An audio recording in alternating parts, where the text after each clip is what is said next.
Heaven pauses. The noise around you fades, and something unseen begins to stir. This moment isn't random, it's divine. When the Creator of all things stops time to whisper your name, you must know it's because your season has shifted.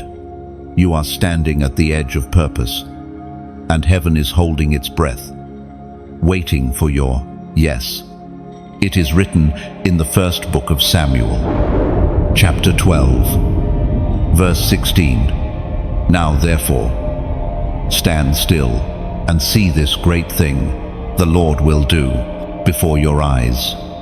There is power in stillness, not the stillness of surrender to defeat, but the stillness that precedes revelation. You've been moving, striving, pushing to understand the why behind the waiting. But heaven is saying, stand still and see.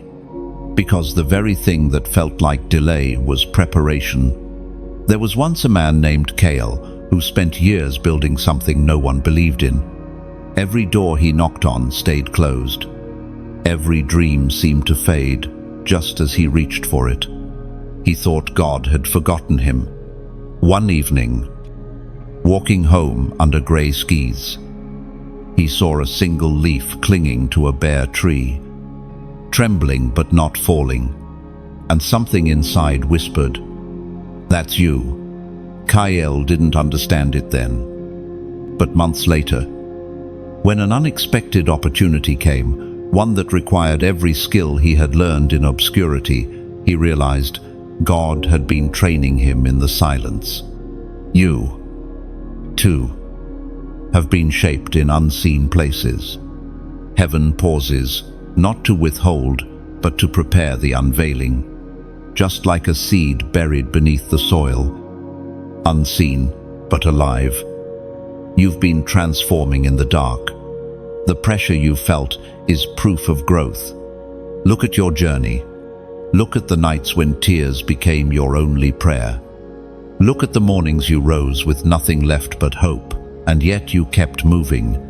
Those moments were not wasted. They were your refining fire, your holy classroom. God has been molding your character, aligning your heart with your assignment. Heaven pauses when something sacred is about to begin. It's as though eternity leans forward, eyes fixed on the moment you finally recognize who you've become.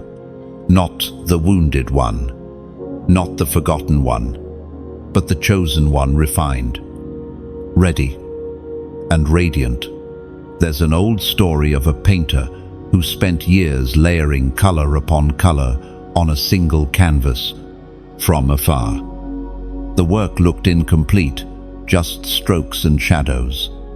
But one day, under the perfect light, the painting revealed an image so breathtaking that everyone gasped. What they thought was chaos had been precision all along. That's what your life looks like from heaven's view, precision disguised as process. Now the Spirit says, "Be still. Watch what I will do." The heavens are rearranging for your breakthrough. The angels assigned to your destiny are aligning circumstances you haven't even seen yet. The storm that once frightened you will soon become the wind that lifts you higher. Like a lantern flickering in a cave, your light has drawn the attention of heaven itself. You've survived the silence because your soul was tuned to a higher frequency, the voice of God that speaks not in thunder, but in whispers. Pause right here. Take a breath. Feel the weight of those words. You are not behind. You are not late. You are right on time. The delay you resented was the cocoon that protected your wings. Now heaven opens the curtain, and the voice that once whispered will soon declare. Heaven pauses for moments like this, for hearts like yours. When God says, "Stand still," it's not to keep you waiting. It's to ensure you don't miss what He's about to reveal. If this message reaches you, take it as confirmation that your next chapter has already begun. You are not reading this by accident. Heaven scheduled this moment. Before you go, let this be your act of alignment. If your spirit feels the truth of these words, press like, not as reaction, but as recognition. Share this message so another soul standing on the edge of destiny can find it too. Subscribe if you sense you're meant to walk with this flow of divine reminders, and in the comments, type 77, a prophetic symbol of spiritual awakening and divine completion. Heaven pauses, and now, it's your turn to move. You feel the veil thinning, time and eternity meeting in your breath. Every heartbeat echoes heaven's rhythm, calling you toward the reason you were created. The silence breaks, not with noise, but with clarity. Destiny steps forward, light flooding the path that once felt hidden, and heaven whispers, move. You were marked by fire, not the kind that destroys, but the kind that purifies, holy fire that refines, reshapes, and reveals what cannot be consumed. The seasons that scorched you were never meant to end you. They were designed to awaken you. Every trial that threatened to burn you away has instead illuminated what was eternal within you. As the prophet declared in the scroll of Zechariah, chapter 13, verse 9, I will bring that group through the fire and make them pure. I will refine them like silver and test them like gold. You know what it's like to feel the flame close when everything you once relied on melts away. Relationships, plans, the illusion of control all stripped, leaving you face to face with the essence of who you are. That is where God meets his chosen ones, in the fire, not in the comfort. There was a young man named Asher who once thought his calling would be glorious, effortless, shining. But when the storms came, everything collapsed. Career, family, certainty. One night, surrounded by the ashes of everything he thought he needed, he heard a still, calm thought, I am not done with you. He didn't see angels or hear thunder, but that whisper carried more power than any miracle. In that moment, he realized the fire hadn't come to destroy him, but to reveal what was indestructible. That's what the refining does. It strips away what's temporary so that only the eternal remains. The chosen are always refined before they are revealed. You've been walking through flames others could not endure because your purpose carries a higher temperature. Fire doesn't just test, it transforms. A piece of raw metal looks ordinary until it's exposed to heat. Only then can it be shaped into something magnificent. The pressure you felt, the heat that surrounded your soul, it wasn't punishment. It was craftsmanship. Heaven's blacksmith has been shaping your destiny stroke by stroke, turning pain into precision. You've noticed how certain seasons forced you to let go of things that once defined you.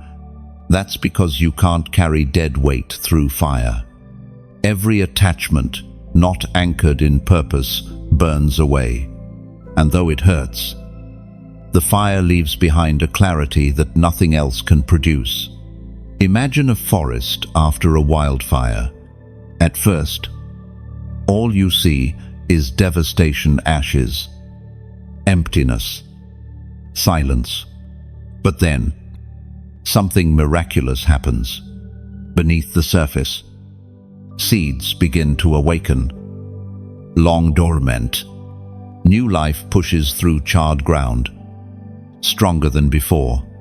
That's what your soul has been doing, sprouting in the soil of your own ashes. When you look back, you'll see how even your breakdowns were divine blueprints. The moments you thought you were losing everything were the very moments heaven was preparing to hand you something greater. What once looked like loss will reveal itself as exchange. In the refining, your vision sharpens. You begin to discern what truly matters, the quiet voice over the crowd, the purpose over the performance, the eternal over the temporary. You begin to crave authenticity, not applause. That's how you know the refining is working. Sometimes the hardest part of being chosen is understanding that God allows fire to touch what you thought you needed. Not because He's cruel, but because He's clearing the way for what you're meant to carry. A calling weighed down by the wrong attachments would collapse under its own glory. So the flames come, precise and intentional. The fire you've walked through will become your authority. You will speak to others not from theory, but from testimony. Your scars will become signatures of survival, proof that you've been in the furnace and walked out shining. You won't need to convince anyone you're chosen. The light in your eyes will say it for you. Some people run from the fire, but you walked through it. And because of that, heaven trusts you with what others only dream about: endurance, wisdom, discernment, the kind of strength that can't be taught, only forged. If you quiet yourself now, you can almost hear the fire's echo, the crackle of endings transforming into beginnings. You're not standing in ruins, you're standing in renewal. The air smells different after the burning because it carries the promise of rain, and soon that rain will fall. It will wash the ashes from your hands and reveal the reflection of who you've become: purified, unshaken, and luminous. The mark of fire will no longer be your pain, it will be your power. The horizon glows faintly, dawn pressing against the ashes. You lift your face, and warmth returns, proof that after every burning, resurrection always follows. The fire has crowned you. You know those silent years, the ones that felt endless, heavy, and hidden. The seasons when you questioned if heaven had forgotten your name. The world kept spinning while your prayers seemed to stay suspended in the air, unanswered. Yet those were not wasted years. They were divine construction years. God hides what He values most. Scripture says in the book of Isaiah, chapter 45, verse 3, "I will give you the treasures of darkness, riches stored in secret places, so that you may know that I am the Lord, the God of Israel, who summons you by name." The hidden years are where the chosen are made. They are the quiet forges of destiny. In the noise of success, it's easy to lose your center, but in silence, God teaches you to listen not to the crowd, but to His whisper. There was once a woman named Mara who used to lead worship in a small town church. She dreamed of carrying songs across nations, but suddenly her platform disappeared. Illness silenced her voice for almost 2 years. No stage, no audience, only the hum of her own doubt. But in that stillness, she discovered something greater than performance presence. When her voice returned, it carried the fragrance of heaven because it had been refined in solitude. That's what happens to the chosen when the world cannot see you. Heaven is engraving your name deeper into purpose. While others chase recognition, God buries His own in preparation. In the hidden years, the soil is dark but alive. Seeds don't sprout in sunlight, they first split in silence. It's the breaking underground that allows new life to push upward. You have been in that underground space, misunderstood, overlooked, underestimated. But heaven has been watching your roots take hold. You see, God's timeline rarely matches human expectation. You might feel behind, but divine timing is not delayed, it's deliberate. Every "not yet" has been a shield, protecting what is sacred from premature exposure. What the world calls waiting, heaven calls weaving. Threads of divine purpose are being interlaced beneath the surface of your daily life. Unseen but unbreakable. Sometimes, hidden seasons are not punishment, but preservation. If you had been revealed too early, the weight of your assignment might have crushed you. So heaven hid you until strength replaced fragility.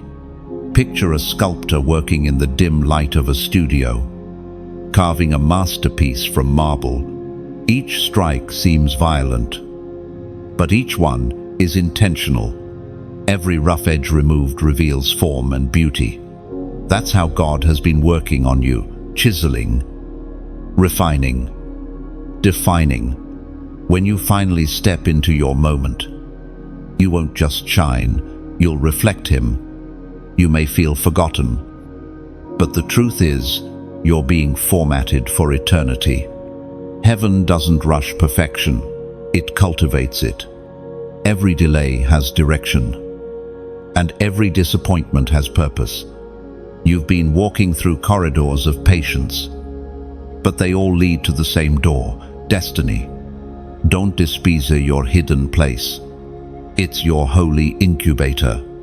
The cocoon may look like confinement, but it's transformation. Caterpillars can't see wings forming, yet they trust the process. You must do the same. Trust that unseen progress is still progress. These years of obscurity are sacred ground. The stillness that frustrated you is the same stillness that forged prophets, warriors, and kings. Moses had his wilderness. David had his pastures. Even Jesus had 30 years of silence before 3 years of miracles. If heaven didn't rush them, it won't rush you. And when the time comes, what once felt hidden will be revealed in power. People will wonder how you rose so suddenly, but you'll know it wasn't sudden at all. It was the fruit of years God spent teaching you to walk unseen.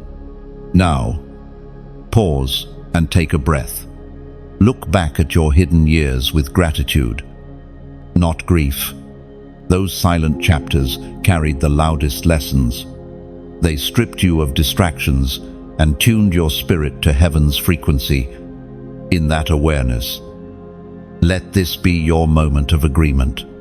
Comment below. Rooted deep, because sometimes being hidden means you're not buried, you're growing. The roots of destiny always reach downward before they rise toward the light. Your hidden years are holy. They are not the end of your story, they are the foundation of it. What's coming will not just vindicate your waiting, it will justify it. The soil of silence has held your tears, but also your roots. What once felt like isolation was God planting you where His promises could take hold. Growth in darkness is still growth. The unseen expansion beneath the surface is proof that heaven invests deeply before revealing glory. You are rooted, strengthened, and ready for light. You carry heaven's blueprint, even before your first breath. The design was written, every heartbeat, every desire, every detour has been a line drawn upon a divine map that only God could create.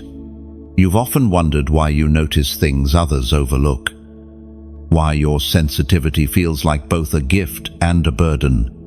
It's because you were wired for alignment. You carry a portion of heaven's architecture within you, as recorded in the book of Exodus, chapter 31, verse 3. And I have filled him with the Spirit of God, with wisdom, with understanding, with knowledge, and with all manner of workmanship. The same Spirit that filled Bezalel, the craftsman chosen to build the dwelling place of God, moves in you. You might not be carving wood or shaping gold, but you are shaping moments, relationships, and destinies. Every word you speak, every act of kindness, every decision born from obedience contributes to the invisible structure of God's purpose on earth. Your life is not random, it's architectural, and architecture takes time.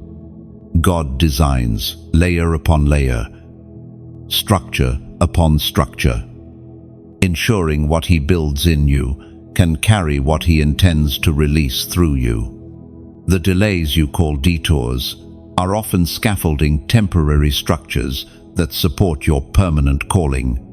There's a story about a man named Elior who dreamed of building homes for the forgotten. For years, he tried and failed. Permits fell through. Investors finished. Plans were rejected. In frustration, he almost quit. But one morning, during prayer, he saw a vision of blueprints unrolling in front of him, ink glowing with light. He heard a voice say, "You were never building houses, you were building hearts." That moment changed him. He began mentoring the homeless, teaching them to rebuild their lives instead of walls. Years later, his physical houses came, but by then, he understood the true foundation was compassion. Sometimes the blueprint you carry doesn't look like what you expected. Heaven's plans often appear upside down to human eyes. The path that feels backward may be the exact route to divine positioning. God's architecture isn't linear, it's layered. Think of your journey as a cathedral under construction. The beams of faith, the arches of perseverance, the stained glass of grace, each part contributes to a masterpiece meant to reflect light in its own time. Cathedrals take decades to build because sacred things require patience. Your process isn't slow, it's sacred. You may not see the full design yet, but heaven does. When your obedience aligns with divine timing, the hidden lines begin to glow. Moments that once seemed disconnected start fitting together like perfect pieces of a grand mosaic. The world celebrates speed, but heaven celebrates stability. God would rather spend years forming your foundation than let success collapse under shallow roots. So, He builds slowly, thoroughly, beautifully. Sometimes, the weight of the blueprint feels too heavy. You sense responsibility pressing on your soul, an awareness that what you carry matters beyond your lifetime. That's not pressure, it's privilege. Every chosen one is entrusted with a fragment of eternity. You are not meant to carry the whole plan, only your portion. The designer never expects the design to carry itself. Look around your life. Notice the patterns, the moments that repeat, the lessons that echo. Those are architectural markers, hints from heaven showing where your part fits. The disappointments, they are load-bearing beams of wisdom. The victories, windows that allow light to enter. Even your scars have purpose. They become inscriptions on the walls of your story. Reminders that grace was the mortar holding everything together. You might not see it now, but one day, the structure will stand complete, and when others step into its shelter, they will feel peace because you followed the blueprint faithfully. This is what it means to carry heaven's design, not perfection. But partnership. You co-labor with the divine architect every time you choose love over bitterness, obedience over convenience, faith over fear. Each choice becomes another stone, laid in eternity's foundation.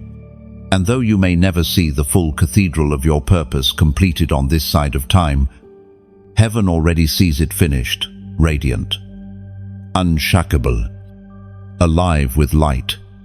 You carry heaven's blueprint, walk with reverence, but also with confidence. The same hands that drew your design still hold your future. Every divine structure begins unseen. The architect measures twice, cuts once, and builds forever. Trust the silence between instructions. He is still drawing, still designing your next unveiling. And when the final beam is set, heaven will breathe through what you built.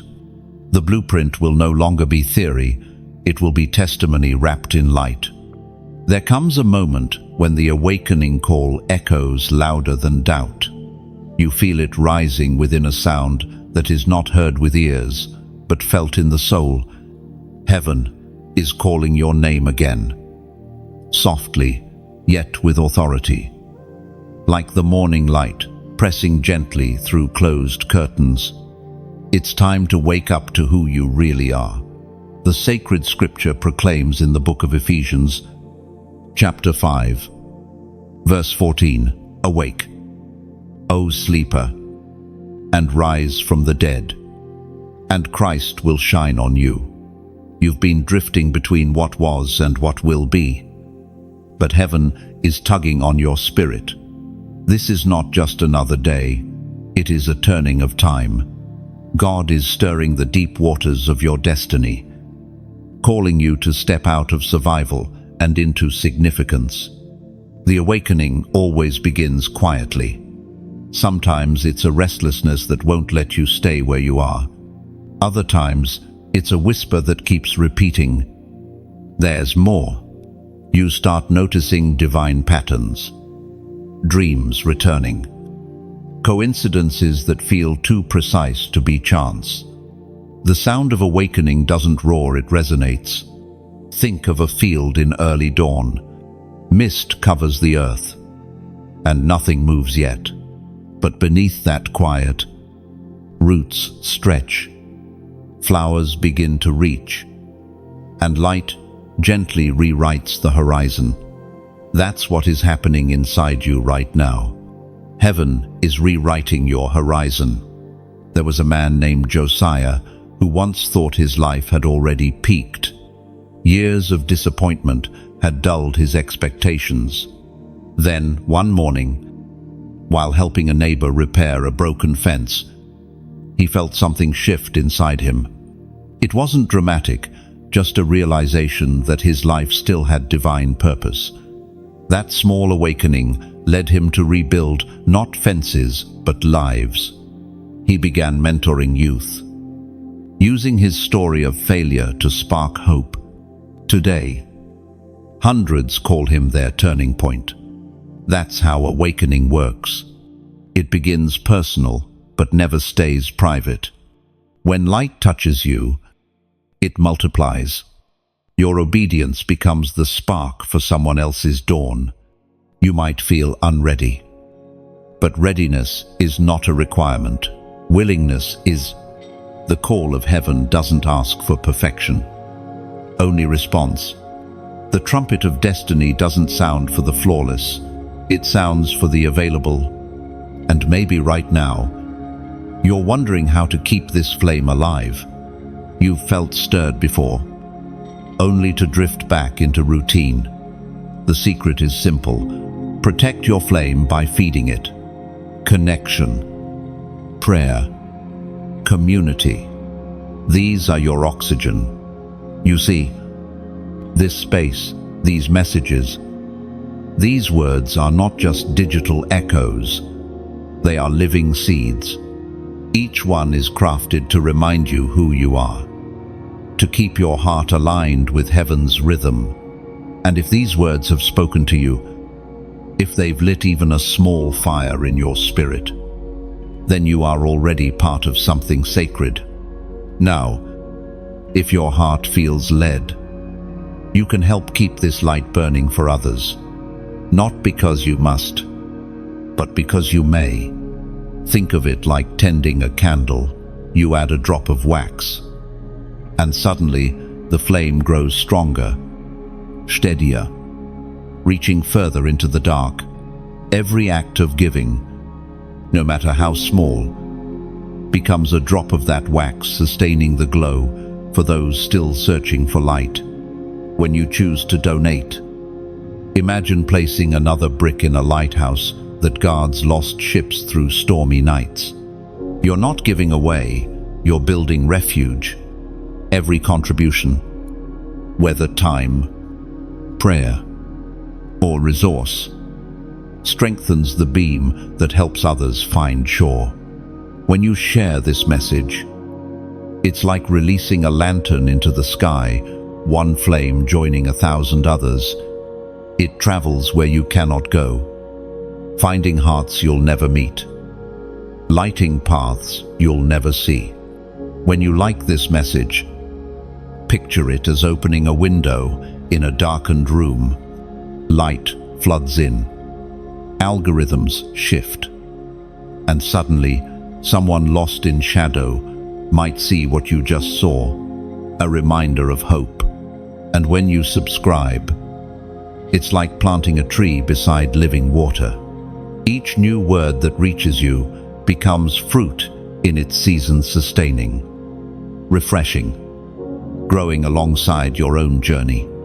None of these are commands, they are invitations.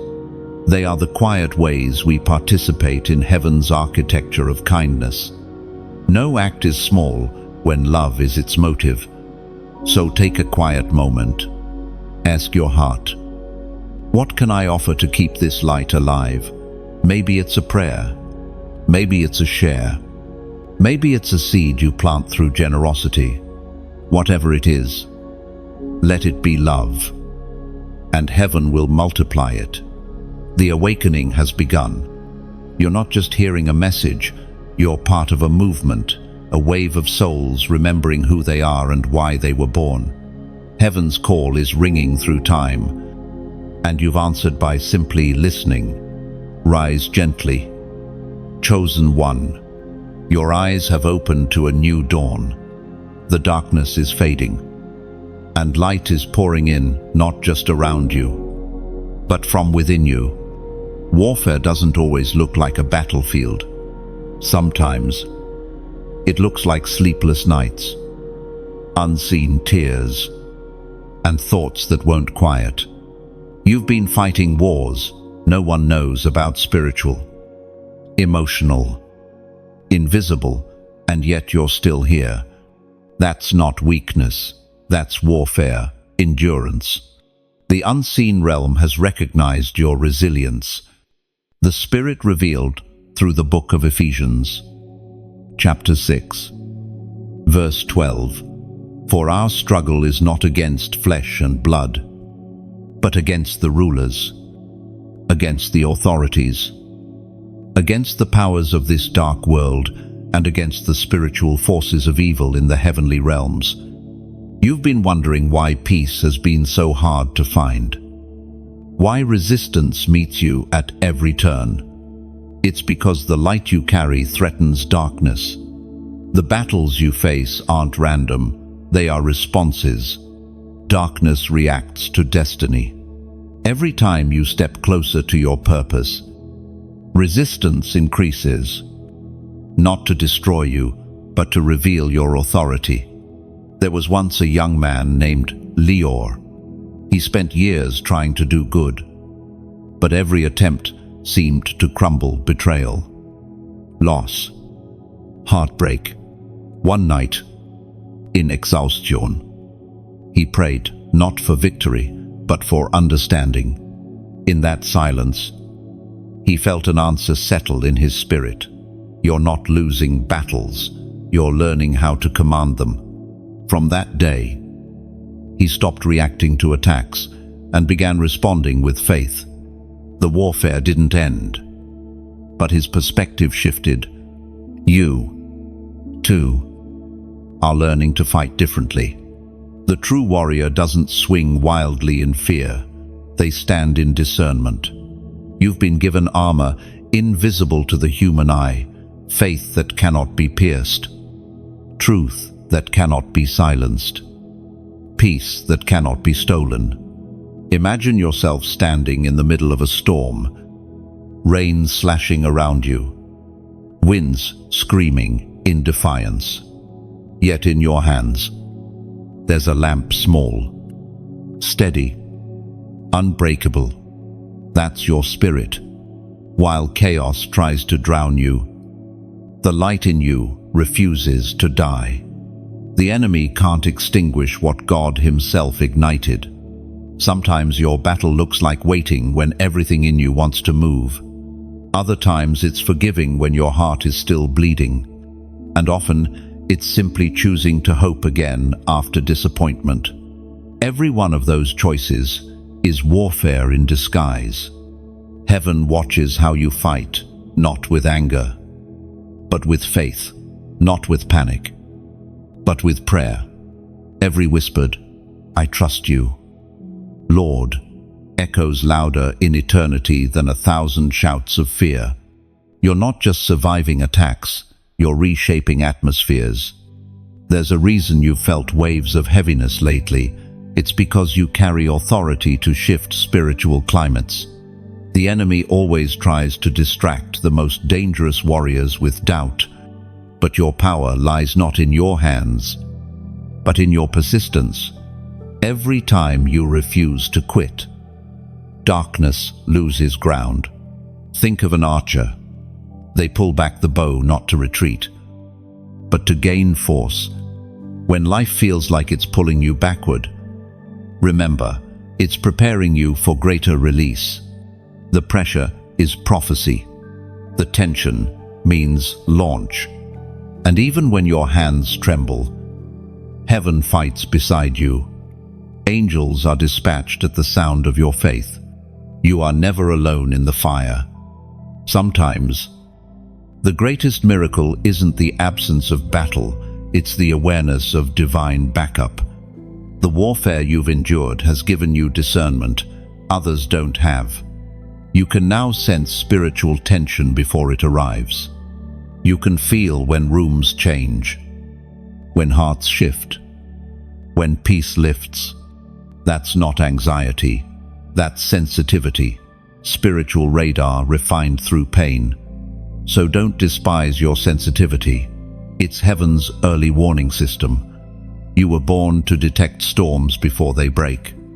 That's why the winds find you first, because you carry authority to calm them. Now breathe. You've come through much.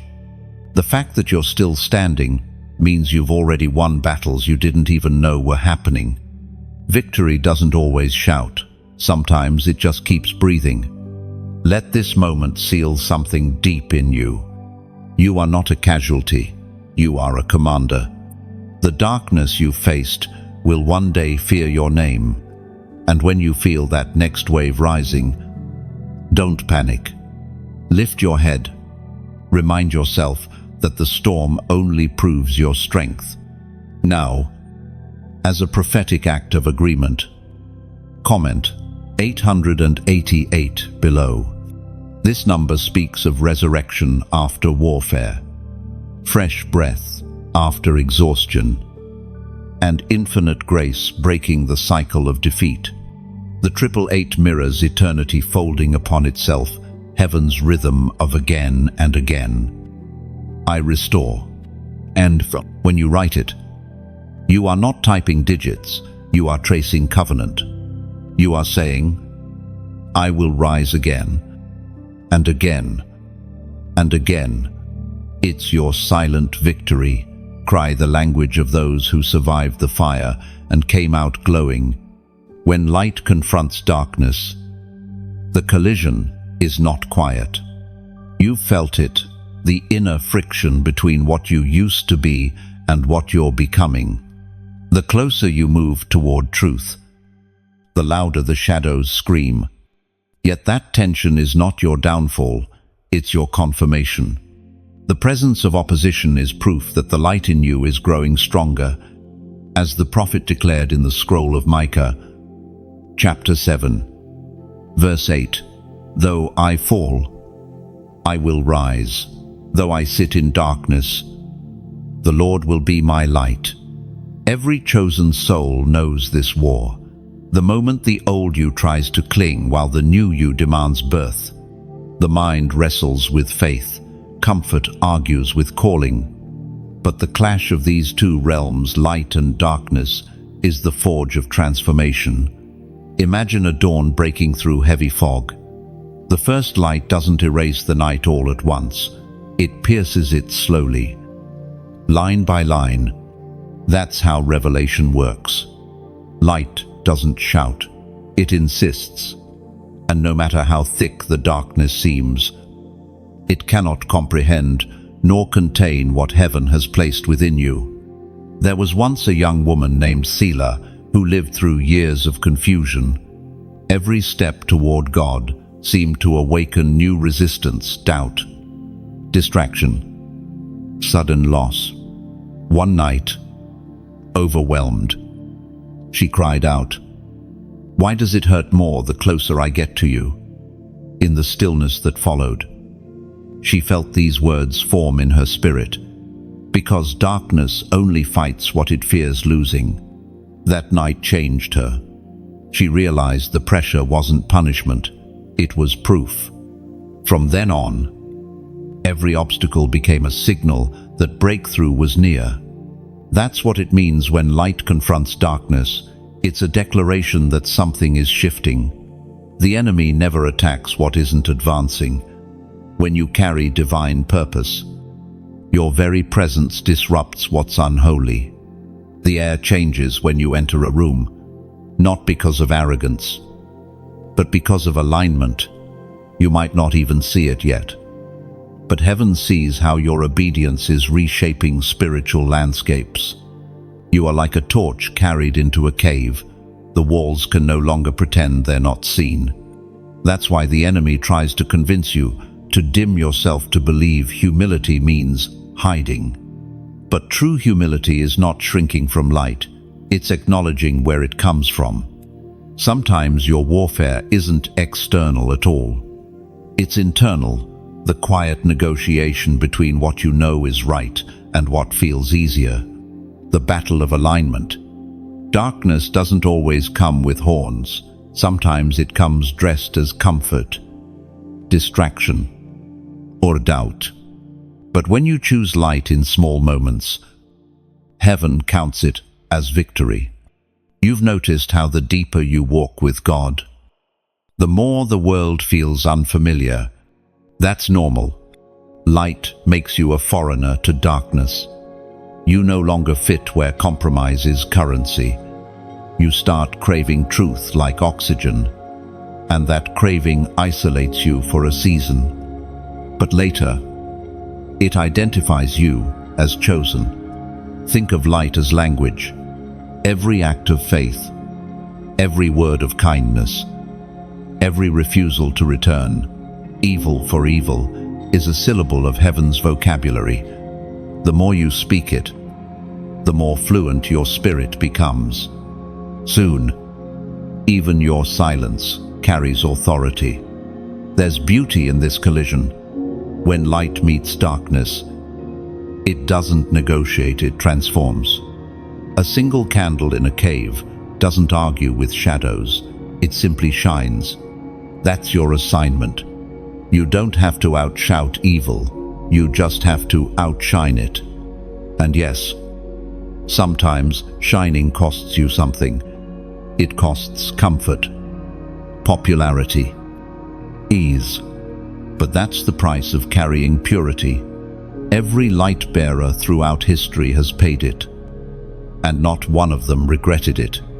Because when the light reveals what was hidden, truth breathes again. You are the embodiment of that truth. You don't just carry illumination, you are illumination. God's fingerprints are on your flame, and no wind, no lie, no betrayal can extinguish what heaven himself ignited. So let the collision come. Don't fear the shaking, it's evidence of separation. Darkness can't coexist with what you carry. You are stepping into a season where compromise will crumble and clarity will rise. It might feel like loss, but it's liberation. The world is aching for authentic light, not the kind that blinds, but the kind that heals. You are that light. The more you walk in truth, the more others will find their way through your glow. That is the secret of divine confrontation. It doesn't end with destruction, it ends with revelation. And when the dust settles, when every false thing fades, you'll see that the darkness never truly stood a chance. It only made your radiance undeniable. The most dangerous battlefield is the mind. Before any defeat happens in the world around you, it begins with a whisper within you. Voices of doubt, chains of fear, lies disguised as logic. They've all tried to silence your calling. But today, something in your spirit begins to rise against them. You've lived long enough beneath the weight of words that were never yours. We are reminded through the book of Proverbs, chapter 23, verse 7, "For as he thinks in his heart, so is he." What happens in your thoughts defines the borders of your life. That's why the enemy doesn't need to chain your hands. He only needs to cage your mind. A thought, repeated long enough, becomes a prison. But a mind renewed by truth becomes a weapon. You've believed too many lies for too long. You're not enough. You missed your chance. You're too broken. It's too late. Yet heaven never spoke those words over you. Every one of them is counterfeit, forged in darkness to keep you from recognizing your own authority. There was once a man named Darren who lived under a cloud of failure. Every time something went wrong, he repeated, "This always happens to me." He didn't realize those words were prophecies shaping his future. One day, he read a verse that said, "Life and death are in the power of the tongue." That night, he decided to rewrite his script. Instead of saying, "I can't," he began saying, "I will learn." Instead of, "I'm stuck," he whispered, "I'm becoming." Within months, doors he thought were locked began to open. Nothing around him had changed, only his agreement had. That's the secret. Whatever voice you agree with gains authority over you. When you echo fear, fear grows louder. When you echo faith, heaven amplifies your strength. Fear doesn't announce itself as fear. It often hides inside caution, comfort, or logic. It says, "Be realistic." When God says, "Be radical," it says, "Wait until you're ready." When heaven says, "Move, and I'll make you ready," fear keeps you negotiating with destiny instead of embracing it. But the truth has a sound, and once you hear it, every lie begins to crack. The truth doesn't need volume, it needs agreement. The moment you decide to believe what God says about you, the chains begin to fall. Imagine your mind as a grand hall filled with voices. Some whisper doubt, others shout distraction. But one voice, the still, calm one, speaks identity. That's the one to follow. When you start tuning out the noise and tuning into truth, you'll notice the air around you shift. Anxiety loses its grip when authority enters the room. The battlefield of the mind is sacred ground. Every thought is a seed. If you nurture it, it grows. That's why Scripture calls for renewal, not escape. You don't need a new life, you need a new lens. When your thoughts align with heaven, even the same problems start looking like opportunities. Fear says, "This storm will drown you." Faith says, This storm will teach you to walk on water. The situation doesn't change, your perception does, and that's what changes everything. You may not realize it, but every time you reject a lie, you are performing spiritual warfare. Every time you speak hope where fear once lived, you reclaim territory. The ground you win in your mind eventually manifests in your life. There's a story about a potter who found a cracked vessel on his shelf. Instead of discarding it, he filled the cracks with molten gold. When it hardened, the once broken jar became more valuable than ever. That's what happens when God rewrites your thoughts. The cracks of insecurity become lines of glory. Proof that healing has touched what once was fragile. So today, begin again. Speak life to your own spirit. Say to your heart, you are not your past. You are not your fear. You are not the voice of failure. Your mind is the meeting place of heaven and earth. Guard it. Fill it. Transform it. The voices of doubt will still try to return. They always do, but now you'll recognize them for what they are. Background noise. You'll learn to let their echoes fade while you focus on truth. Peace will become your new normal. Clarity, your constant companion. You are not at war with yourself anymore. You are leading yourself into freedom. The battlefield is becoming a garden where fear once planted weeds. Faith now grows roots. And soon, your thoughts will bloom with strength, wisdom, and unshakable calm. And when that garden finally blossoms, others will feel its fragrance. Your peace will teach them what victory sounds like: quiet, steady, alive. The mind once tormented now becomes holy ground. There is a sacred turning point in every journey, the moment obedience outweighs fear. You've hesitated long enough, questioned long enough, waited for perfect timing long enough. Heaven is no longer asking for understanding, it's asking for yes. According to the ancient record in the book of Joshua, chapter 1, verse 9, have I not commanded you? Be strong and courageous. Do not be afraid. Do not be discouraged. For the Lord your God will be with you wherever you go. The difference between the almost and the anointed is obedience. You can't walk into destiny while holding hands with hesitation. The door won't open until your heart does. And sometimes, all God needs to begin a miracle is a single step from you, a trembling, imperfect step that says, I trust you.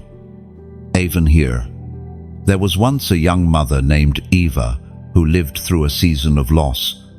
Her faith, once bright, dimmed under the weight of grief.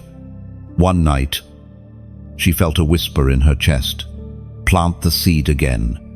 But she had already lost so much, the thought terrified her.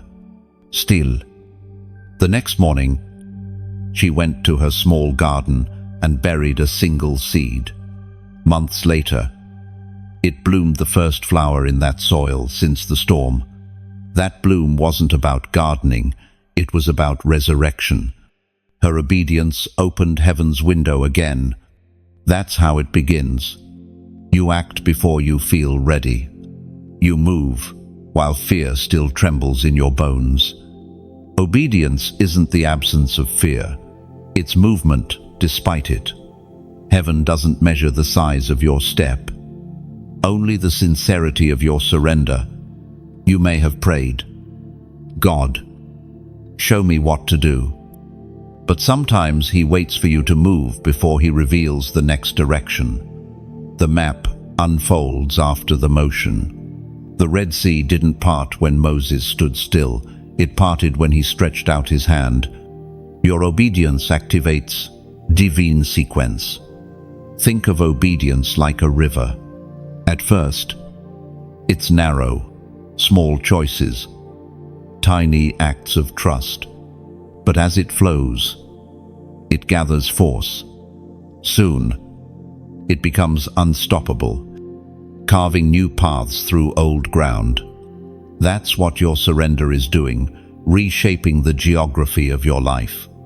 Yet, obedience will always cost something. It may cost reputation, comfort, or control. But what you lose in comfort, you gain in clarity. Every time you obey, your spiritual vision sharpens. You begin to see where heaven was guiding you all along. Sometimes obedience looks foolish to those watching. Noah built an ark when there was no rain. Abraham left home without a destination. Peter stepped out onto water that should have swallowed him. They all looked ridiculous until obedience turned ridicule into revelation. You will have your own version of that moment, when logic says no, but faith says now. And when that moment comes, remember, obedience is heaven's love language. It's the sound that unlocks miracles. There's a kind of stillness that follows, surrender. Once you release control, fear loses its grip. You realize that obedience was never about performance. It was about alignment. You weren't meant to figure everything out. You were meant to follow the voice that calls you forward. Imagine standing on a mountain ledge, wind roaring around you, uncertain of your next step. Then, beneath your foot, a path appears where there was none. That's obedience. It creates roads where logic only saw cliffs. Every act of trust sends ripples through eternity. Your yes might just become the reason someone else finds courage to say theirs. The obedience of one soul can ignite the faith of generations. And maybe, right now, you feel heaven whisper again, quiet but clear. It's time. That inner stirring is not pressure, it's invitation. You already know what you're being asked to do. The next step isn't new information, it's confirmation. So, breathe. Don't overthink it. Step forward. The one who called you won't let you fall. Now, as a prophetic sign of agreement, comment, I will go. Because sometimes the loudest declaration is the simplest one. Those 3 words are not just letters, they are motion. Faith in print. Each time you type them, heaven records it as surrender, and earth will soon witness its reward. When you write those words, you are aligning heart and heaven. I will go is not an announcement, it's a covenant. A bridge between intention and action. Each letter becomes a step across unseen ground. Your courage forms the path, and grace becomes the wind beneath your motion. Let this be your reminder. Destiny does not wait for perfection, it waits for permission. When you move, the universe adjusts. When you obey, heaven applauds. Crown carriers don't start with crowns, they start with crosses. Every chosen one walks through a season where the weight feels heavier than the promise. You've carried burdens no one saw, responsibilities that bent your back, prayers that seemed to vanish into the sky. Yet still, you rose. What others called breaking was really your becoming. The sacred scripture proclaims in the second letter to Timothy, chapter 2, verse 12, if we endure, we shall also reign with him. If we deny him, he also will deny us. You've been walking with invisible royalty. The waiting, the wounds, the tears, all were preparation for the crown, but not the kind made of gold or gems. This crown is invisible, woven of endurance and humility, of silent obedience, when no one was watching. There was once a man named Elian who spent years serving others quietly. He prayed for recognition, but received rejection instead. He couldn't understand why every door seemed to close. One evening, exhausted, he whispered, "God, I've given everything. What do I have left?" And in that stillness came the answer, "You have me." That night, he realized crowns are not placed on proud heads, they are placed on bowed ones. The moment you stop chasing applause and start choosing purpose, heaven begins to fit your crown. Your suffering didn't disqualify you, it tailored your capacity. Every heartbreak widened your heart to carry compassion. Every disappointment carved out space for deeper faith. You are not walking empty-handed. You are carrying royal weight. Heaven doesn't crown comfort, it crowns endurance. Imagine your journey as a vineyard. Each season, vines are pruned, not punished. The cutting feels cruel, but it allows new life to flow freely. That's what God has done in you. Cut away what no longer serves your growth, so your fruit could multiply. The pruning was proof of trust. Now, a new chapter unfolds. The crown is not distant, it's already forming around you. Every day, you choose kindness over bitterness. Every time you forgive instead of retaliate, another jewel is set in place. And when that crown fully rests upon your life, others will see it not as a symbol of superiority, but as the quiet glow of someone who conquered self. Your radiance won't be loud, it will be steady, like sunlight after rain. To those who have walked through fire, God gives not just beauty for ashes, but authority from ashes. You carry wisdom that can't be learned, only lived. That wisdom becomes your ministry, your life itself becomes a message.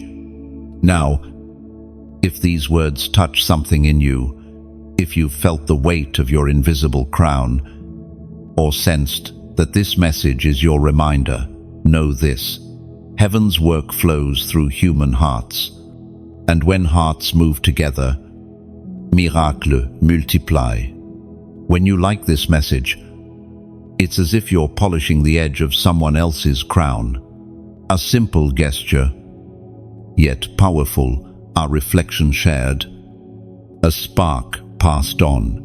When you share, it's like placing a torch in another's hand. You never know whose darkness that light might pierce. Your action may be the reason a weary heart remembers hope tonight. When you subscribe, imagine planting your roots near a well of living water. Every new word that arrives to you will nourish your growth, keeping your faith from running dry. And if you ever feel stirred to go beyond, if your spirit whispers to give, then let your donation be like releasing a dove into the sky. You don't control where it flies, but you trust it will land where healing is needed most. Every gift, no matter how small, becomes a seed of hope planted in unseen soil. None of this is obligation. It's beauty, acts of shared faith, voluntary echoes of gratitude. To give, to share, to support is not payment. It's partnership with heaven's heartbeat. So if this message found you in a quiet hour and reminded you that your crown is real, let that knowing settle deeply. You are proof that divine royalty can wear human skin. Walk with grace and lift your head. The crown may be invisible for now, but its weight is real. The King who fashioned it has already marked your brow with light. And one day, when heaven unveils what was hidden, that light will spill over the world through you. When the crown finally gleams, it won't shine because of gold, but because of grace. Each scar, each tear will reflect the light of redemption fulfilled. You will realize the crown was never about reward, it was about remembrance. Every trial carried purpose. Every ache became proof that heaven always finishes what it starts. There are those who follow, and there are those who are sent ahead, the forerunners, you, without fully realizing it, and have been walking that lonely road before others ever saw it. Every strange detour, every season that made no sense at the time, was heaven placing you ahead of the curve. You were not behind schedule, you were being prepared to go first. Heaven speaks through the book of Hebrews, chapter 12, verse 1. Therefore, since we are surrounded by such a great cloud of witnesses, let us throw off everything that hinders and the sin that so easily entangles, and let us run with perseverance the race marked out for us. You've always felt different, not better, but set apart. That restlessness inside, that sense that ordinary paths never quite fit you, is the sign of a forerunner's anointing. God trusts you to walk into terrain others fear, to carve roads through wilderness, to become a map others will follow. Forerunners are misunderstood. People see your movement, but not your mission. They question your pace because they cannot see your compass. You have walked through silence that would have broken many, but you kept going because something in your spirit knew the path wasn't meant to be crowded. There was a woman named Leora who often felt out of sync with everyone around her. While her friends settled comfortably into routines, she found herself restless, pulled toward new lands, new projects, new visions. She once said, "I always feel like I'm one step ahead of the world, and it's lonely there." But that loneliness was not isolation, it was incubation. Today, she mentors others on how to trust divine timing. Her life became the bridge between seasons. Being a forerunner means carrying vision before validation. It means walking with questions, yet holding on to peace. It's the tension between faith and fulfillment, the in-between where heaven whispers, "Keep going," even when no one claps. No, you are being taught endurance for the sake of those who will come after you. Every wilderness you've survived will become wisdom for someone else's journey.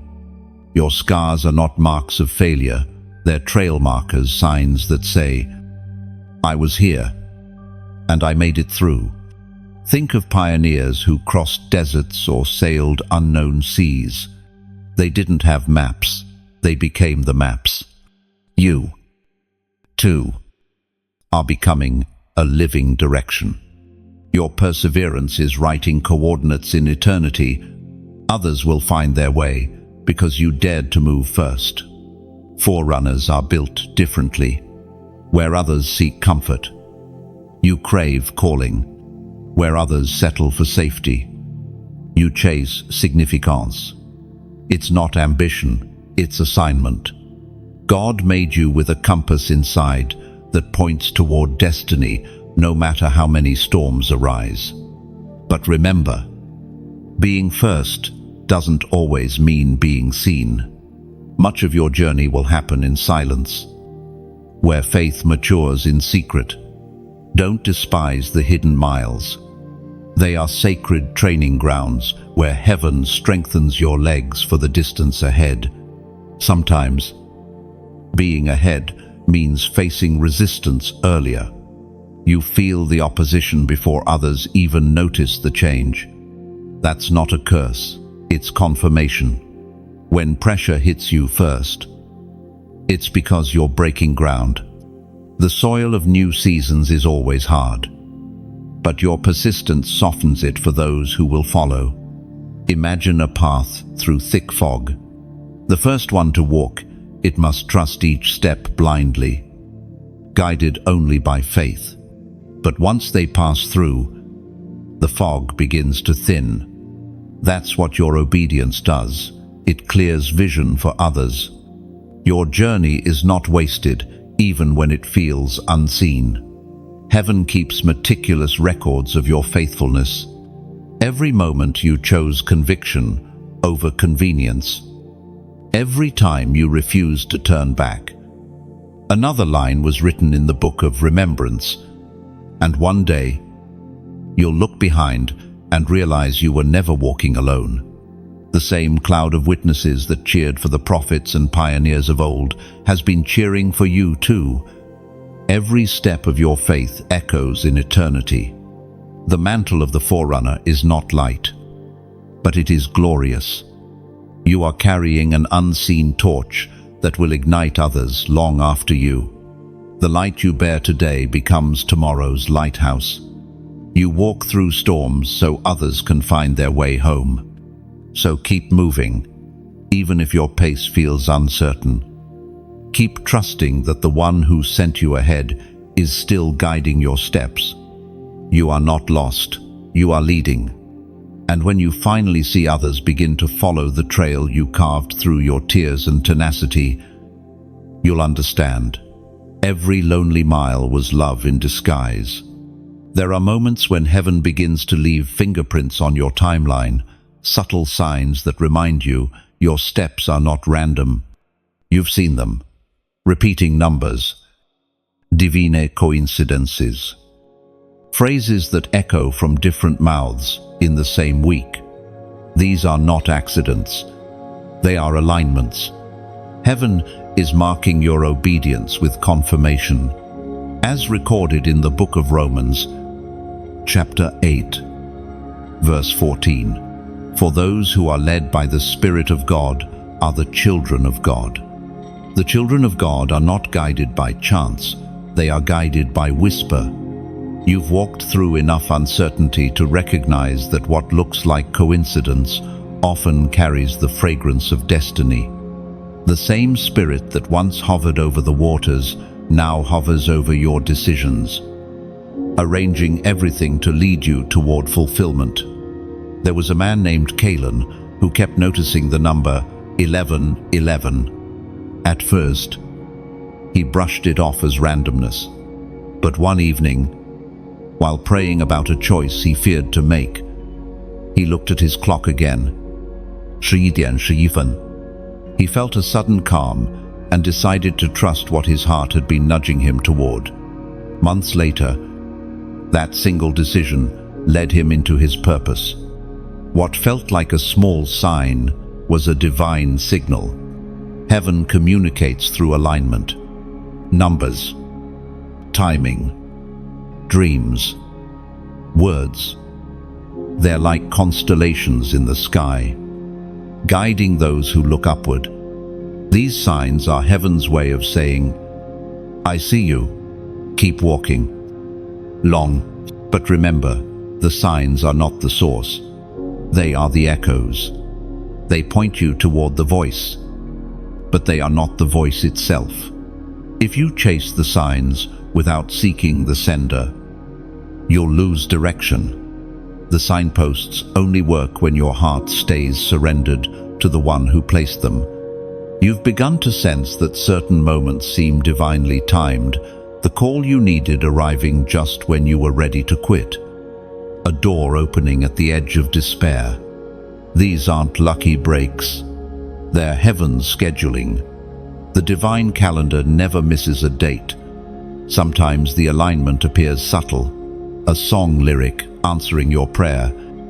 A stranger repeating your private thought. A scripture verse meeting your exact situation. Heaven knows how to speak your language. God tailors confirmation to your sensitivity. That's why the signs you notice may not mean the same to others. They're personal correspondence between you and the divine. When God marks your path, He doesn't shout. He layers meaning into the ordinary. And once your spiritual senses awaken, you begin to realize how closely heaven has been guiding you all along. Every detour was direction in disguise. Every delay was choreography. Think of it like a divine compass hidden inside your soul. When you drift too far from peace, it pulls you back. When you near the right path, your spirit quickens. Your inner light flickers stronger. That's not coincidence, that's coordination. Prophetic numbers carry rhythm, not superstition. They're reminders that the Creator who set the stars in order also orders your steps. The same precision that keeps galaxies spinning is at work in your personal journey. You don't have to force signs, they find you. The moment your spirit stays in alignment, heaven sends confirmation like ripples in still water. Your obedience becomes magnetic, it attracts guidance.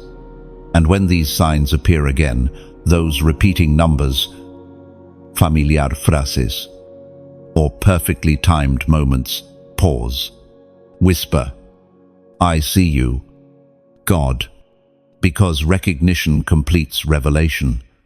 The sign's purpose isn't to impress you, it's to invite you deeper into awareness. Your path is being traced with holy geometry lines of grace, forming patterns of destiny. The more you follow, the clearer the design becomes. Heaven is not silent, it's subtle.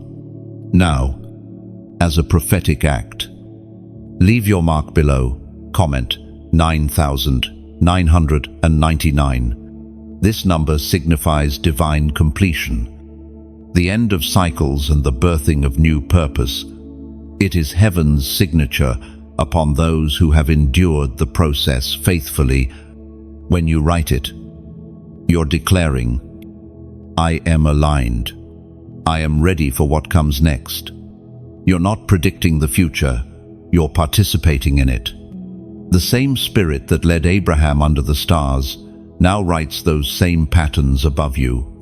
Watch how the confirmations begin to multiply. Heaven has begun marking your timeline with favor. What once felt random will soon make radiant sense.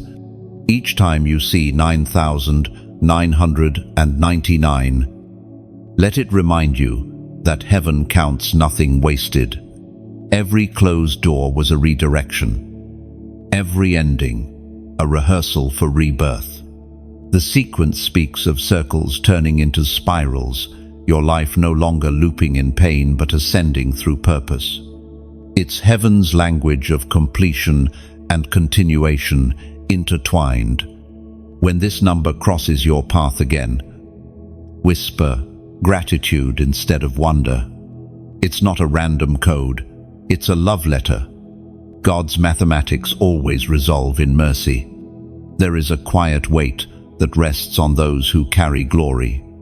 You've felt it before, a heaviness that isn't sadness, but sacredness.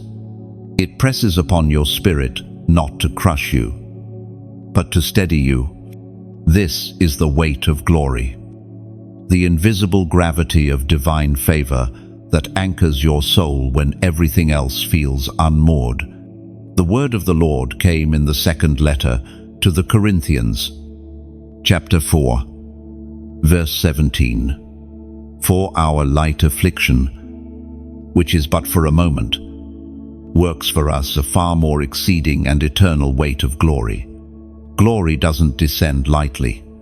It settles slowly, like golden dust after a storm, covering what once looked ordinary. Those who carry it rarely recognize its radiance because it doesn't feel like glamour, it feels like responsibility. You've been chosen not merely to be blessed, but to be entrusted. There was a teacher named Nara who loved helping others but often felt overlooked. Every time she poured herself out, she felt emptier, wondering if God saw her effort. One evening, as she sat alone in her small classroom after everyone had left, she noticed the faint scent of chalk and rain mingling in the air. In that still moment, she sensed a quiet whisper, "You are not unseen, you are saturated." That was the first time she understood the weight of glory, not an external glow, but an inward fullness. To carry glory is to walk through both light and shadow. Favor and fire often travel together. The same oil that anoints also attracts resistance. Glory doesn't come to make life easier. It comes to make life eternal. You may have wondered why your path feels heavier than others. It's because your capacity is larger. God doesn't pour oceans into thimbles. He enlarges the vessel first. Every challenge that stretched you, every heartbreak that humbled you, was enlarging your spirit for glory's weight. Think of a mountain. Its beauty is breathtaking, but its weight is immense. It stands firm because of the unseen roots of rock beneath it.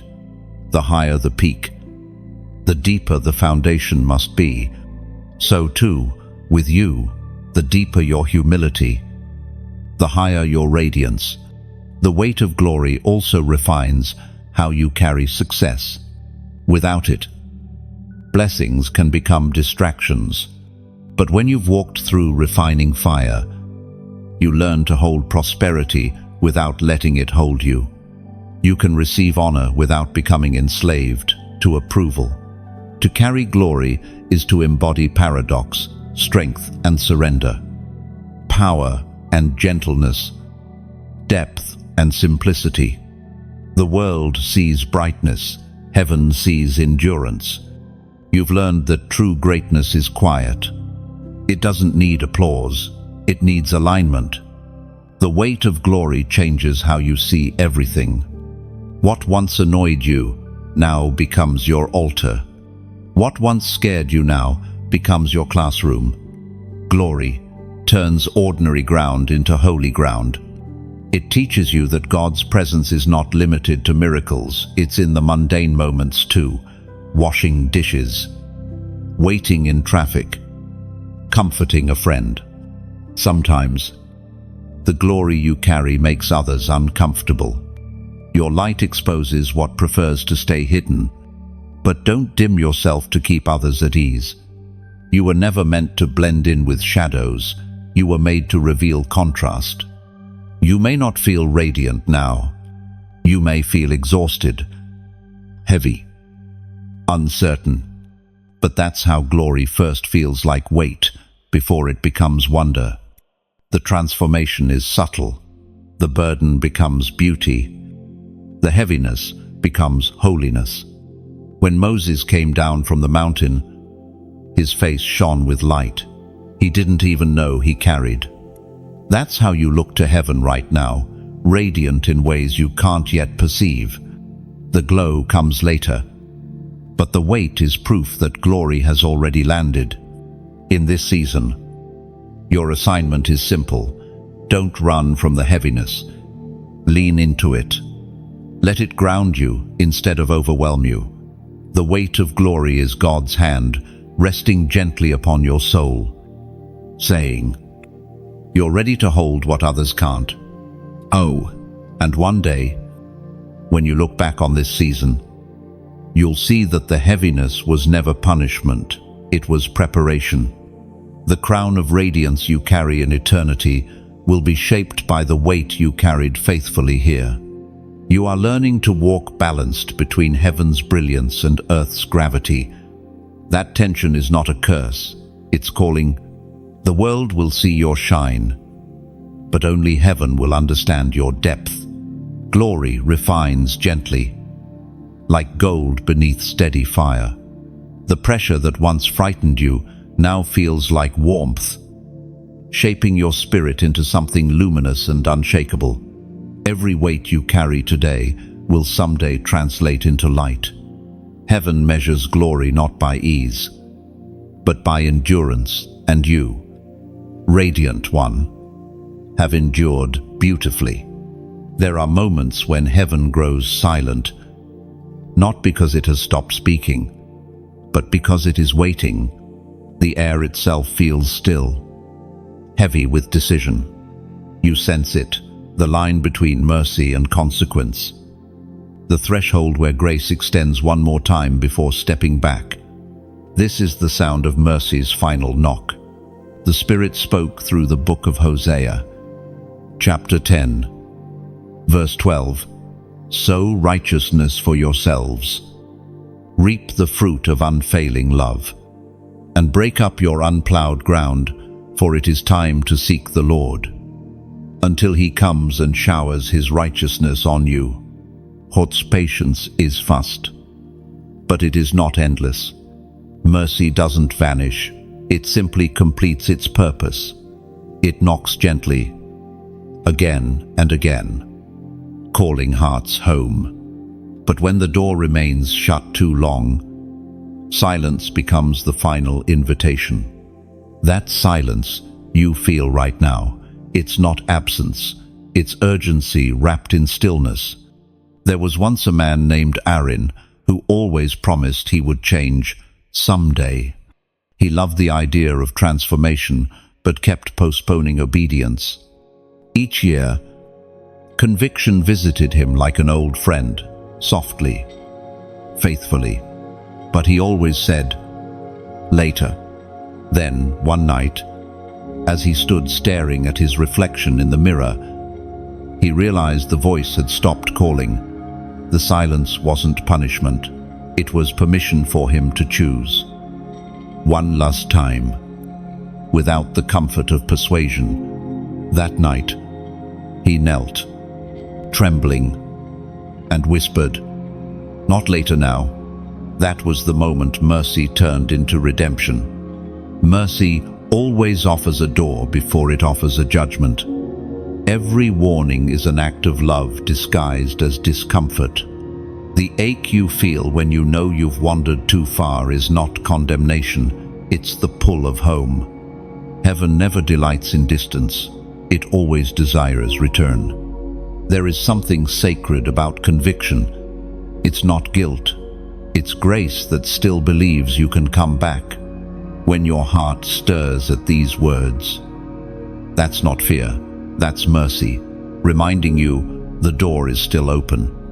The danger isn't God turning away from you, it's you turning so far that you no longer hear him knocking. You have seen the world grow numb, chasing noise to drown out conviction. But silence is where the Spirit speaks clearest. Sometimes, heaven stops sending thunder and starts sending whispers. That's how you know the moment is critical, when God no longer raises his voice. Think of a candle flickering at the end of its wick. There's still light, still warmth, but it trembles. That's where many souls live, on the edge of grace, flickering between surrender and pride. But even the smallest spark can ignite revival if it falls into willing hands.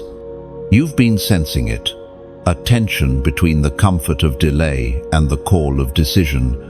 Heaven is saying, choose life, while life still chooses you. Every time you postpone obedience, your spirit loses a little sensitivity. The heart grows calloused, not from evil, but from endless postponement. Yet even now, mercy stands at your door, not banging, but waiting. It's the gentlest visitor in existence. It doesn't force, it invites. It doesn't shame, it softens. If you can still feel conviction, you are not too far gone. Conviction is proof of connection. Sometimes, mercy withdraws not to abandon you, but to awaken you. Absence becomes its final form of affection, the kind that shakes you from complacency and forces you to listen deeper. You may wonder why heaven warns before it blesses. It's because love always protects before it provides. God would rather risk offending your comfort than losing your soul. The closing of a window of grace is never cruelty, it's clarity. Picture a ship sailing toward the horizon while the lighthouse blinks its final warning. The light isn't angry, it's pleading. Turn while there's still time. Mercy's light never fades without reason. It fades because the next tide demands response. If you are reading these words and something inside you tightens, not in fear, But in realization, don't ignore it. That tightening is mercy's pulse. It means heaven still believes your story can shift. This moment is not meant to frighten you, it's meant to awaken you. The closing window is not the end, it's the beginning of awareness. The difference between tragedy and testimony is simply the timing of surrender. Mercy is still knocking. The question is not whether God will forgive, but whether you will answer before the silence settles. Every heartbeat is an invitation. Every breath a chance to return. And one day, when you look back, you will see that mercy never truly left. It just changed its tone from calling to crowning. For those who open the door, the last knock becomes the sound of salvation. There are moments when heaven breathes upon a generation and hearts begin to burn again. You can feel it in the atmosphere, the trembling between despair and destiny. The world grows darker, but certain souls begin to shine brighter. These are the hearts of fire and voices of thunder, the chosen ones who refuse silence when truth is required. We read in the writings of Jeremiah, chapter 20, verse 9, His word was in my heart, like a burning fire. Shut up in my bones, I was weary of holding it in. Indeed, I could not. That's what it feels like to carry a divine message. It's not comfort, it's compulsion. Fire in the bones. You try to stay quiet, but heaven's urgency won't let you. You speak not because it's easy, but because silence would suffocate you. There was a young poet named Ellen who spent years afraid to share her words. She feared rejection, misunderstanding, and judgment. But one day, while walking through a crowded street, she heard someone crying quietly in the corner of a cafe. She felt the Spirit say, "If you speak, their chains will break." Trembling, she wrote a small poem and left it on the table. The next day, she found a note in return. "Your words stopped me from giving up." That's when she realized fire unspoken burns the bearer. You, too, carry that flame. Maybe it's a message, a song, a calling, or compassion you can't ignore. Whatever it is, it was never meant to stay contained. You are heaven's echo in human form, and this is the season where heaven is gathering its thunderers, those who will speak truth wrapped in tenderness, authority clothed in humility. You're not being called to shout louder than the world. You're being called to sound different. Your voice carries frequency, not volume. The sound of thunder doesn't beg to be heard. It commands attention. It shakes the air, reminding the earth that storms are shifting. When you speak with love and conviction, heaven resonates through you. That's the echo the world is waiting for, not argument, but authenticity. Hearts of fire don't just burn, they illuminate. They don't destroy, they refine. You were never called to scream judgment. You were called to breathe awakening. Every word you speak with, love becomes lightning across a weary sky. This is what it means to be part of heaven's movement, not fame, but flame.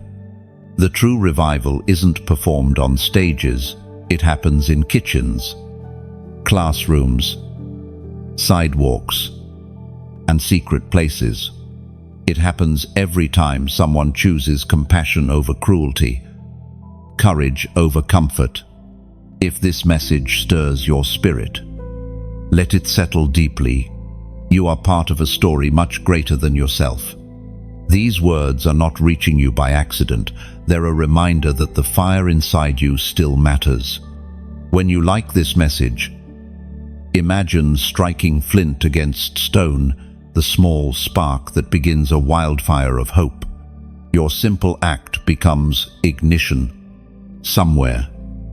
Someone cold in spirit might feel warmth because you chose to engage. When you share, see it as lifting a lantern to the wind. It drifts across timelines and borders, guided by unseen currents, finding hearts ready to receive light. You never know whose midnight that glow will interrupt. When you comment, let your words be drops of rain on this flame fuel. Not water. They don't extinguish, they amplify. Each word you leave becomes part of a chorus of belief, echoing beyond the screen.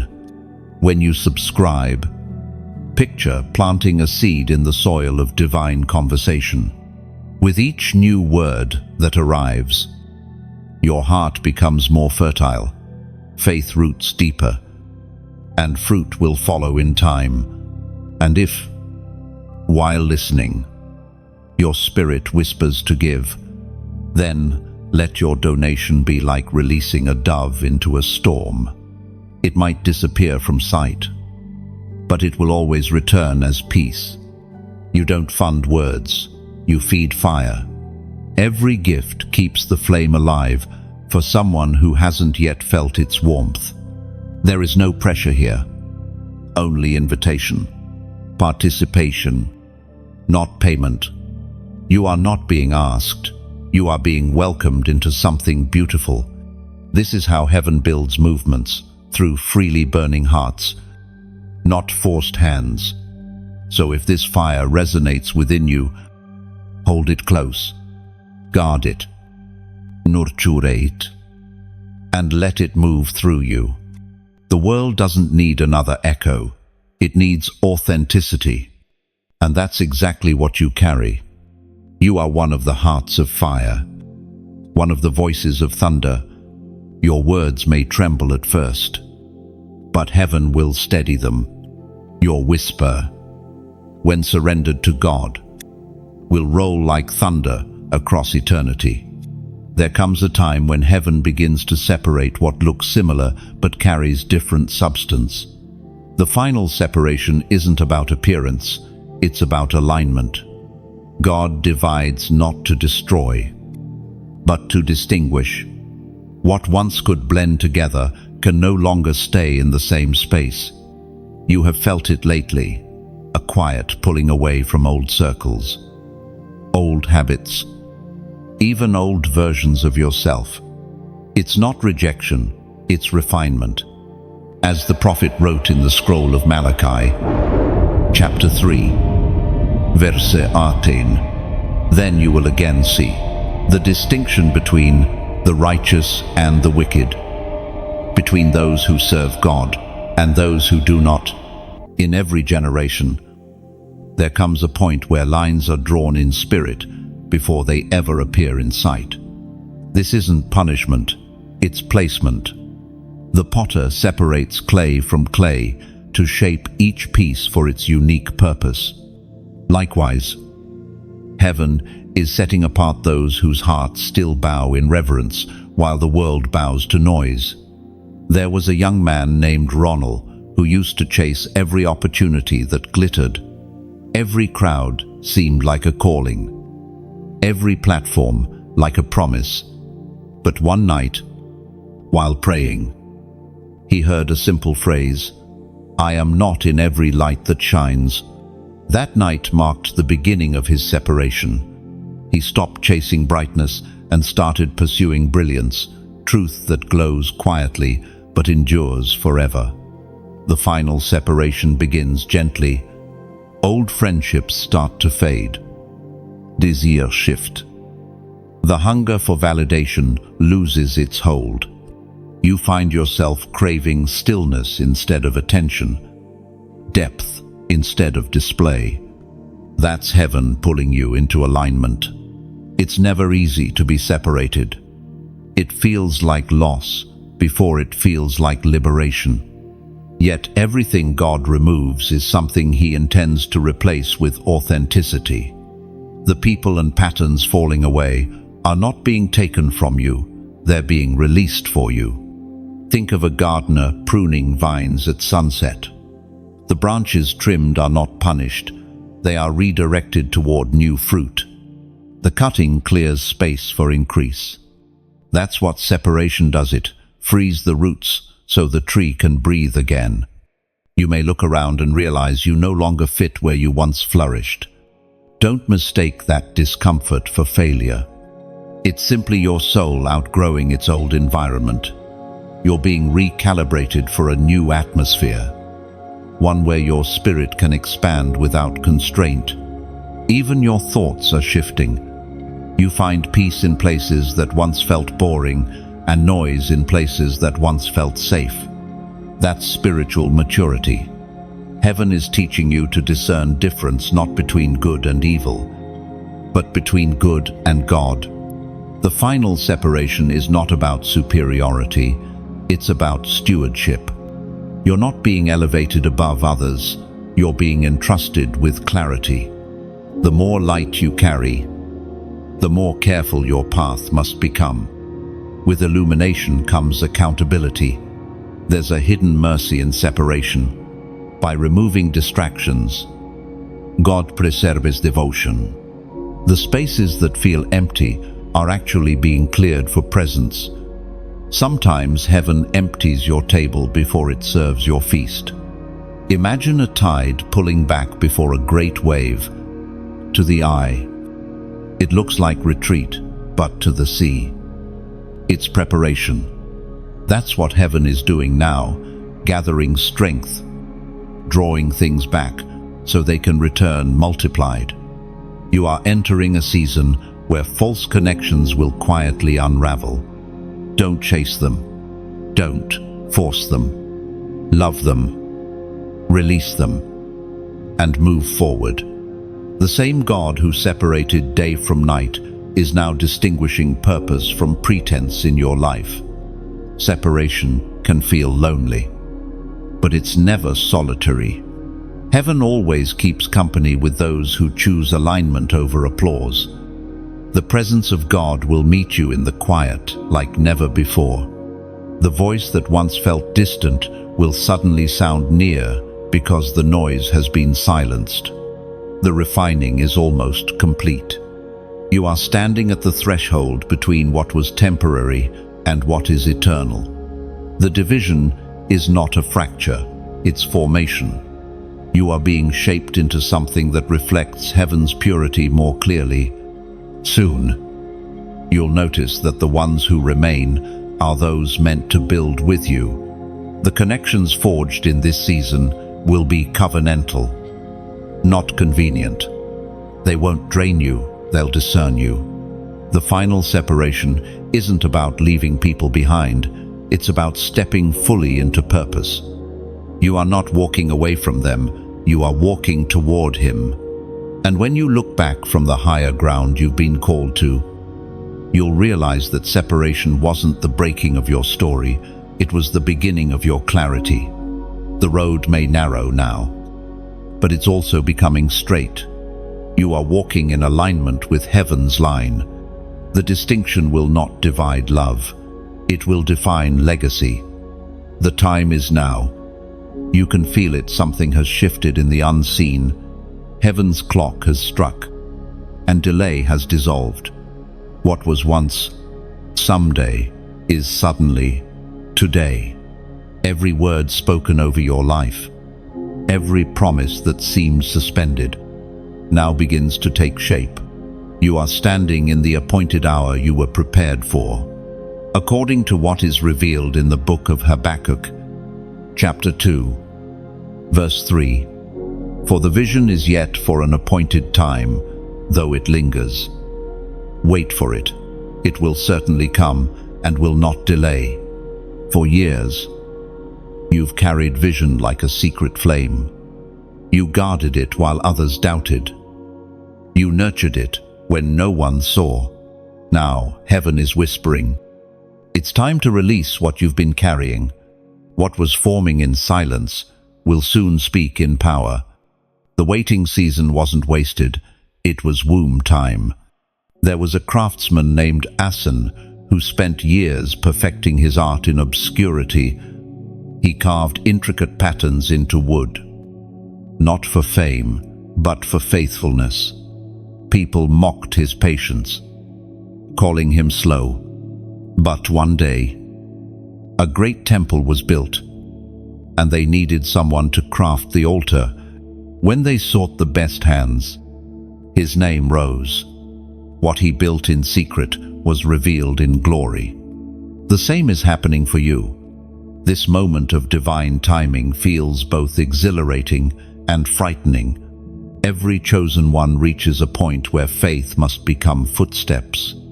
You've learned, healed, waited, believed, but now you must move. The time for preparation has passed. Manifestation has arrived. You are standing in the intersection of prophecy and participation. Heaven provide promise, but earth demands partnership. It's not enough to believe, you must become. Every revelation finds fulfillment in action. The time is now for reconciliation, old wounds healing, broken relationships finding peace, hearts opening again to love. The time is now for courage, dreams that once scared you becoming invitations instead of threats. The time is now for faith, not blind belief, but bold steps in divine rhythm. When heaven says, now, it doesn't mean you have everything figured out. It means the door has opened and your name is on it. The trembling you feel isn't fear, it's confirmation. Even the shaking ground beneath you is holy because it means movement. Think of a seed beneath the soil. For months, it sits hidden, collecting quiet strength. Then, one morning, without fanfare, the soil shifts and life breaks through. That's what's happening in your spirit right now. The pressure that surrounded you was never meant to bury you. It was meant to birth you. You've waited long enough to see what faith looks like in motion. The lessons you learned in silence are now your fuel. The nights that emptied you are now your oil. The very pain that once made you question your purpose has become proof of your readiness. Every promise carries an appointed hour. When that hour arrives, the world cannot stop it. Divine timing doesn't rush, but it never misses. You are walking into synchronization, the moment where your steps and heaven's rhythm finally move as one. You'll begin to notice acceleration. Things that used to take years will unfold in days. Conversations will open doors you didn't knock on. The favor surrounding you will not come as a reward. It will come as recognition. Heaven rewards faith, but it releases glory where alignment exists. This season will not resemble the old one. You won't have to chase anymore. What's yours will find you. The energy of striving will give way to the flow of grace. You are crossing from building to being, from effort to embodiment. But with timing comes responsibility.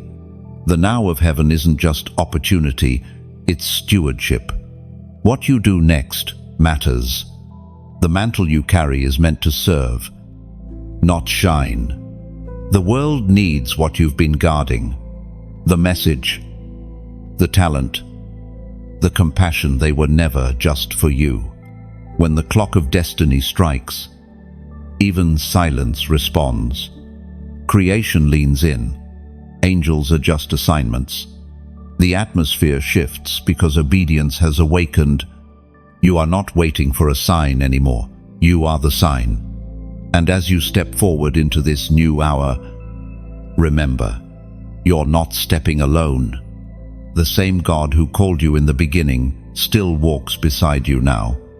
Every tear that watered your waiting is about to bloom into testimony. You were born for this moment. Everything in your story has been leading here. The losses, the lessons, the loves, the late nights of faith and fear. They've all converged into this singular truth. The time is now. Walk boldly. Speak softly. Love fiercely. Let your life become living, proof that heaven's timing is perfect and that delay is never denial, it's design. If these words have reached the quiet place inside you, then you already know they weren't written merely to be heard, but to be felt. You've walked through 17 passages of awakening, refinement, courage, and divine timing. Each one was a mirror, revealing not who you were, but who you are becoming. Now, as this final moment settles over you, take a breath. Feel the stillness that follows revelation.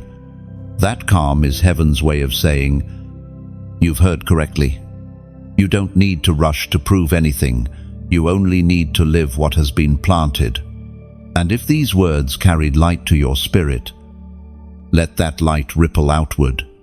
When you like this message, think of it as striking a match in a dark room, tiny, but enough to start warmth in another heart.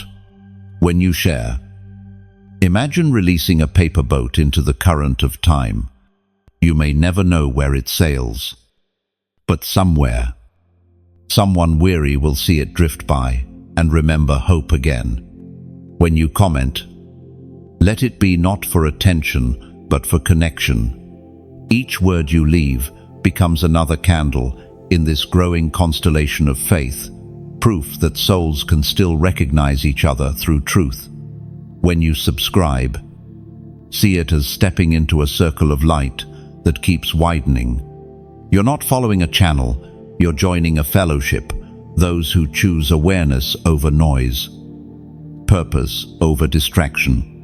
And if your heart whispers to give, let your donation be like planting an olive tree on sacred ground. You may not sit under its shade today, but generations will. That is what generosity does. It outlives us beautifully. Carry these words gently. Let them echo. The story continues now, not on the page, but in you.